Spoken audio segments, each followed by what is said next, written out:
오늘은 우리가 성경과 과학이라는 제목으로 함께 말씀을 보고 또 기도의 자리로 나아가고자 합니다. 제가 오늘 유년부 선생님들이 특송을 하셨는데 제가 유년부를 담당하고 있었을 때 유년부의 한 어머니께서 저한테 저를 만나자고 하셨습니다. 그래서 이게 무슨 일인가 해서 뭐 때문에 저를 만나자고 하니까 내가 뭔가를 잘못했는가 하면서 저를 계속 이렇게 되뇌어 보며 만났습니다. 만나고 보니 그분이 믿지 않는 가정의 어머니셨는데요. 그분이 이런 고민을 나누셨습니다. 학교에서 빅뱅이나 또 진화에 대해서 아이들한테 가르치는데 이 친구가 그걸 자신은 하나님께서 창조하셨다라고 믿으니까 그 답을 알매도 불구하고 거기에 답을 적지 않는다라는 겁니다. 그러니까 빅뱅을 적어야 돼. 세상이 어떻게 만들어졌나요? 빅뱅 이론 뭐라고 얘기하나요? 라고 했을 때 빅뱅이라고 적어야 되는데 이 친구가 창조라고 적어서 자꾸 문제를 틀려온다. 성적이 안 좋게 나온다. 그것 때문에 안 좋지는 않겠지만 한 문제 때문에 안 좋지는 않았겠죠. 그런데 여튼 그걸 틀려온다라는 고민을 가지고 저한테 오셨더라고요. 여러분 어떻게 하면 좋겠습니까? 어떻게 해야 될까요? 저는 그 친구를 만나서 되게 쉽게 이야기를 했습니다. 누구누구야 신앙은 신앙대로 지키고 과학 이론은 이론대로 공부하면 돼 라고 이야기했습니다. 여러분 어떻게 생각하시나요? 성경과 과학, 신앙과 과학은 만날 수 없는 걸까요? 서로가 모순되는 것일까요? 오늘 이거에 대해서 조금 생각해 보려고 합니다. 여러분 먼저 과학에 대해서 좀 생각을 해보려고 하는데요. 여러분 과학은 뭘까요? 과학이라는 건 뭘까요? 잘 모르시겠죠? 그래서 제가 네이버에 찾아봤습니다. 네이버에 찾아보니까 과학을 뭐라고 이야기를 하냐면 사물의 구조, 성질, 법칙 등을 관찰 가능한 방법으로 얻어진 체계적이고 이론적인 지식의 체계다라고 이야기합니다. 벌써 어렵죠? 조금 더 좁은 의미로 조금 더 쉬운 말로 얘기하자면 자연 현상을 관찰하고, 그러니까 자연의 현상을 관찰하고 그 안에 발견된 법칙과 원리를 지식으로 이렇게 정리하는 학문이라고 볼 수 있습니다. 이건 좀 쉽죠. 자연 현상을 관찰하고 그것에서 발견된 법칙과 원리를 지식으로 수립하는 학문이 과학입니다. 그러니까 이런 거죠. 제가 연필을 잡고 있다가 놓으면 어떻게 될까요?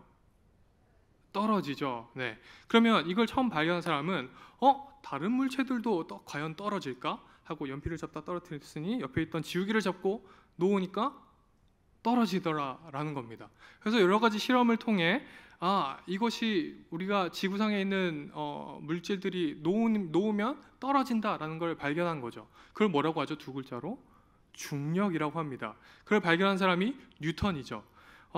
모두가 아무렇지 않게 생각했던 그 일에 왜 그렇지라고 질문하고 그걸 관찰하고 발견하게 된 거죠. 그걸 정리하고 학문적으로 정리한 게 이 뭐죠? 중력, 다른 말로 뭐죠? 만류인력의 법칙이라고 이야기하기도 합니다.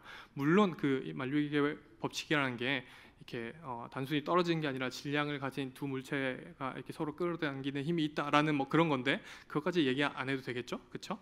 네, 이런 발견과 지식의 체계가 과학이라는 겁니다.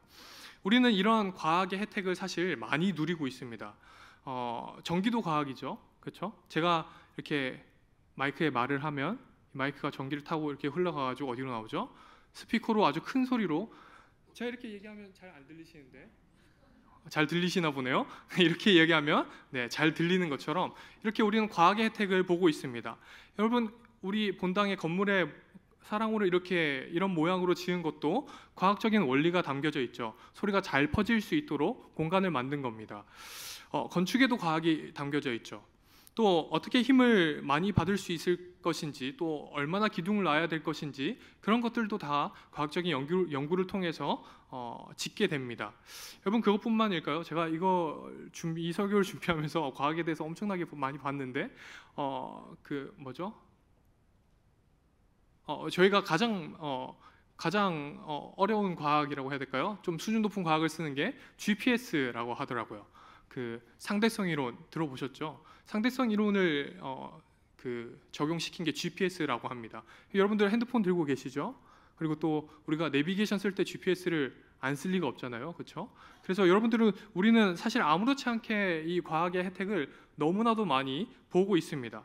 제가 더 설명하지 않아도 과학은 우리의 삶에 참 붙어 있다라고 할 정도로 너무나도 많은 영향을 주고 있습니다. 그런데 이렇게 생각해 보면 과학이 사실 참 좋잖아요, 그렇죠? 그런데 이 과학에도 한계가 있습니다. 여러분, 과학은 우리의 삶을 아주 윤택하게 할 만큼 많은 정보와 지식을 주지만 과학적인 방법으로 알 수 없는 것들 또한 있다라는 겁니다. 전혀 알 수 없는 것들이 있죠. 아주 근원적인 지식에 대한 것입니다. 예를 들면 우린 어디에서 와서 어디로 가는가에 대한 내용입니다. 또 가치에 대한 것도 있겠죠. 무엇이 도덕적으로 옳은가에 대한 질문에 과학이 어떻게 답해주기 좀 힘듭니다. 또 전 돼지고기를 참 좋아하는데 인간은 왜 돼지보다 소중한가를 네, 웃음이 나오시죠. 과학이 설명해 줄 수 없습니다. 이건 과학이 해결해 줄 수 없는 질문들입니다. 제가 한 TV 프로를 보는데 무신론자이면서 물리학자인 김상욱 교수라는 분이 나와서 알쓸신잡에서 이렇게 이야기를 했습니다. 제가 이 텍스트를 가져왔는데요. 읽어드리도록 하겠습니다. 왜 인간은 다른 가축을 마음대로 죽여도 되는가? 그 권리는 누가 주었는가를 생각해보면 사실 종교 말고는 딱히 이유를 찾기 힘듭니다. 과학적으로는 인간이나 돼지나 다를 게 없거든요. 왜냐하면 그 몸을 이루는 구성 요소가 크게 다르지 않다라는 겁니다. 우리가 그들을 무차별하게 죽일 수 있는 이유가 별로 없어요 라고 이야기를 했습니다. 여러분, 이해가 되십니까? 과학은 우리의 삶을 윤택하게 하는 좋은 도구이지만 우리의 삶의 근원적인 질문에 대해서는 어떤 확실한 지식을 줄 수 없다라는 말입니다. 더 나아가서 과학은 영적으로, 우리가 더 나아가 볼까요? 영적으로 죽은 사람을 새롭게 변화시킬 수도 없습니다. 이게 사실 우리가 말하고자 하는 핵심이겠죠.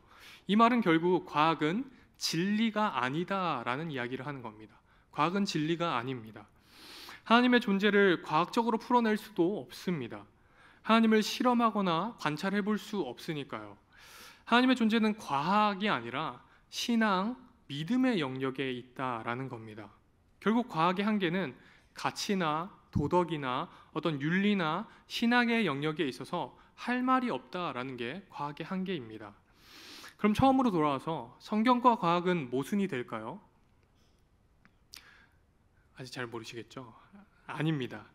애초에 다른 영역이기 때문에 비교하고 이게 모순이 있다 없다라고 할 수 없습니다. 과학은 가치 중립적입니다. 성경과 과학은 아예 다른 영역이기 때문에 오히려 서로의 영역을 서로가 겸손해야 하고 서로의 영역을 존중해 줘야 합니다. 성경과 과학이 그렇습니다. 그러면 이제 머릿속에 이런 질문들이 떠오르죠. 오케이, 과학, 성경, 다른 영역 알겠습니다. 그러면 창조론과 진화론은 어떻게 봐야 하나요? 잘 들으셔야 됩니다. 저를 진화론자로 만드지 마시고. 자, 안 오시시네요. 네. 진화론은 여러분 과학일까요? 진화론은 과학일까요? 진화론은 무엇일까요? 우리가 흔히 진화론이다라고 이야기했을 때 생각나는 것들을 이야기하면 이렇죠. 아메바 같은 그런 작은 어떤 생명체가 오랜 시간을 거쳐서 다른 종으로, 또 이 종이 또 오랜 시간을 거쳐서 또 다른 종으로 뭐 이렇게 진화해 간다는 겁니다. 그래서 어디로까지 이어지는가 하면 창조가 아니라 진화가 맞다로까지 이어지는 게 우리가 생각하는 진화론이죠. 여러분, 이걸 단순히 과학이라고 이야기할까요? 단순히 과학이다라고 이야기할 수 있을까요? 물론 과학적인 요소들이 들어있겠죠. 근데 이것은 과학적인 요소에 하나님의 존재를 믿지 않는다, 하나님의 창조를 믿지 않겠다라는 일종의 신념이 섞여 있는 겁니다. 이해가 되시나요? 과학적인 요소들을 통해서 진화의 내용들에 대해서 좀 이렇게 설명을 했다고 해요. 그리고 그 진화에 대한 내용들을 가지고 와서 창조가 아니라 진화가 맞아라고 이야기를 하는 것은 하나님의 존재를 믿지 않는다라는 그 신념과 과학적인 요소를 섞어 놓은 것이라는 말입니다. 반대로 진화론에도 과학적인 요소가 들어 있습니다. 어느 정도는 과학적인 방법으로 입증한 사실들도 있겠죠. 중요한 것은 진화론은 과학적이고 창조론은 비과학적이다라는 주장에 근거가 없다라는 말입니다. 애초에 다른 영역이라는 거죠. 제가 말하고 싶은 것은 나의 신념 또 나의 믿음을 증명하기 위해서 과학을 해서는 안 된다라는 말입니다. 나의 신념과 나의 믿음을 증명하기 위해서 과학을 해서는 안 된다라는 거죠. 여러분, 성경은 반대로 볼까요? 성경은 그러면 과학을 진술하는 책일까요? 아닙니다. 성경학자들에게 창세기 1, 2장의 창조의 기사들이 나와 있잖아요. 성경학자들에게 창세기 1, 2장의 내용이 과학적인 진술이냐라고 묻는다면 그 누구도 그걸 보고 과학적인 진술이다라고 대답하지 않을 겁니다. 창세기 1, 2장의 창조의 이야기는 오히려 이 세상이 어떻게 오히려가 아니죠. 창세기 1, 2장의 내용은 과학적으로 어떻게 이 세상이 발생했는가를 말하려는 것이 아닙니다. 창세기 1, 2장을 과학적으로 서술된 것이라고 믿고 과학적인 활동을 하는 것이 사실 창조과학이라고 불리는데요. 여기에도 사실 위험한 부분들이 있습니다. 아까도 말씀드렸다시피 과학은 진리가 아니죠. 창조의 사실을 과학적으로 증명하겠다라는 생각은 마치 과학이 진리를 증명할 수 있는 것처럼 그것을 높이는 문제를 일으킵니다. 창조에 대한 내용이 과학적으로 이렇게 입증되니까 진리, 이게 아니라 창조에 대한 진술은 하나님의 말씀이기 때문에 진리입니다. 믿으십니까? 네. 물론 과학적인 증거를 제시할 수는 있겠지만 그것은 보조적인 역할이지 진리의 핵심이 될 수는 없다라는 말을 하는 겁니다. 그래서 과학자나 성경학자나 서로 겸손하고 서로의 영역을 존중해야 한다라는 겁니다. 어느 과학자도 성경학자보다 성경에 뛰어날 수 없고 어느 성경학자도 과학자보다 과학적으로 뛰어날 수 없기 때문입니다. 서로 오랜 시대를 거쳐서 연구한 결과를 쉽게 이건 맞다 아니다 라고 이야기하기에 조금 어려움이 있다라는 거죠. 서로에 대해서 존중해 줄 필요가 있다라는 겁니다. 그러면 창조는 가짜일까요? 흔들리시나요? 그러려고 지금 이게 설교하는 게 아닌데, 네, 창조는 가짜가 아니죠. 어떤 천체학자는 천체 물리학을 공부할수록 신앙이 더 깊어진다라고 이야기합니다. 이거 좀 더 나아간 얘기인데요. 또 빅뱅이 지금까지 밝혀진 우주 창조의 어떠한 가설인데 이 사람은 빅뱅이 오히려 하나님께서 창조하신 그 창조의 방법이라고 생각을 하는 겁니다. 또 생물학자 중에서도 기독교인들이 있겠죠. 어떤 학자는 하나님께서 생명의 과정을 설계했기 때문에 진화 과정 자체가 하나님의 섭리 아래 있다라고 생각하기도 합니다. 물론 좀 거부감이 들기도 하죠. 하지만 여러분 들어보시면 과학은 진리가 아니기 때문에 언제든 바뀔 수가 있습니다. 무슨 말이냐면 여러분 물질의 제일 작은 단위를 저는 뭐라고 배웠냐면 원자라고 배웠습니다. 근데 과학이 발전하면서 원자가 제일 작은 단위가 아니게 된 거예요. 원자가 제일 작은 단위라고 해서 아톰이라고 이름을 정했는데 이것보다 더 작은 것이 발견되었습니다. 원자 핵이라는 게 발견됐고 그 안에 양성자와 중성자가 발견되고 그보다 더 작은 것들이 앞으로 더 발견될지도 모릅니다. 이처럼 과학자들은 어떤 새로운 뭔가가 나왔을 때 과감하게 지금 내가 이때까지 밝혀왔던 것들을 버리고 이게 더 과학적으로 맞다라고 갈 수 있는 사람들인 거죠. 과학이라는 것이 그렇습니다. 진리가 아니기 때문에 변할 수 있습니다. 진화라는 것도 현재 과학계에서는 그나마 합리적인 이야기 아닌가라고 이야기하는 거겠죠. 그렇게 우리는 겸손하게 그들의 그 이야기도 어느 정도는 존중해 줄 수 있어야 된다라는 말입니다. 그래서 여러분 우리가 하나님의 창조 사실이 바뀐 건 아니잖아요. 우리가 창세기를 보면서 진짜로 집중해야 될 것은 이 창조 이야기가 무엇을 말하는가입니다. 무엇을 말하고 있는가. 태초에 하나님께서 세상을 창조하시기 전에는 혼란과 공허와 어둠과 기품이 이 세상이었습니다. 그런데 이 세상을 창조하시고 또 질서를 부여하시고 어둠에 빛을 주시고 또 어떤 것도 없던 곳에 우리가 설 수 있는 땅을 만드셨다라는 겁니다.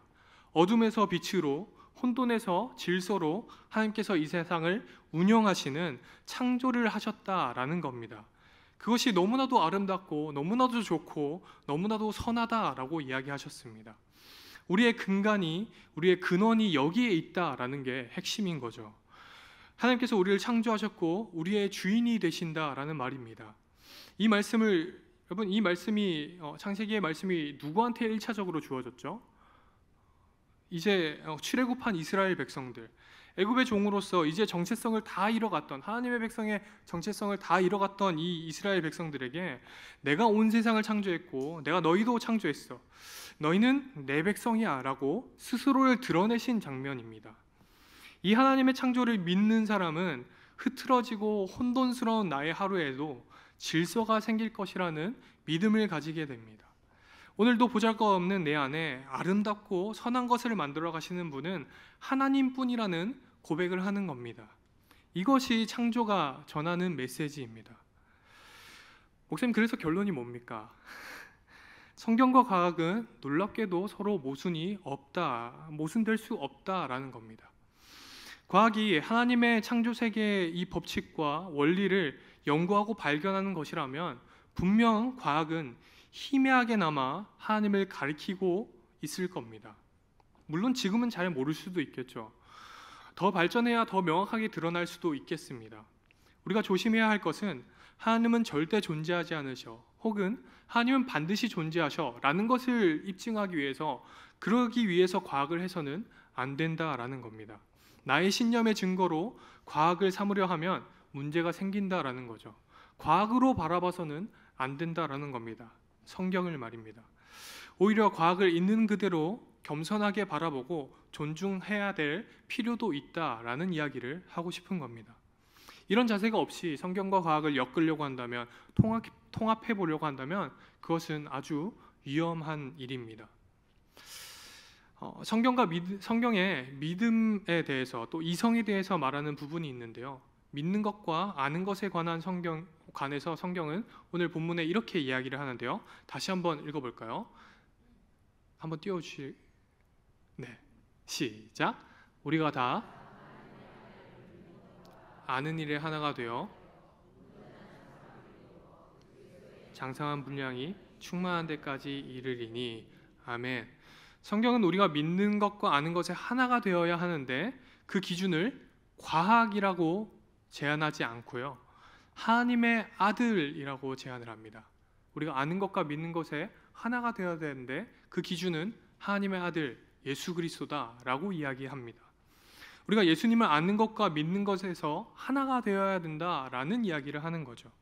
우리가 집중해야 될 것은 과학으로 성경을 보냐, 성경으로 과학을 보냐, 그게 아니라, 과학과 성경이 모순이냐가 아니라, 물론 중요하지만 스스로 드러내신 것만 해도 너무나도 크신 그 하나님, 그분에 대한 지식과 그분을 향한 믿음이 우리의 삶에 하나가 되는 것, 그것이 오히려 더 중요하다, 그것이 핵심이야 라고 성경은 말하고 있는 겁니다.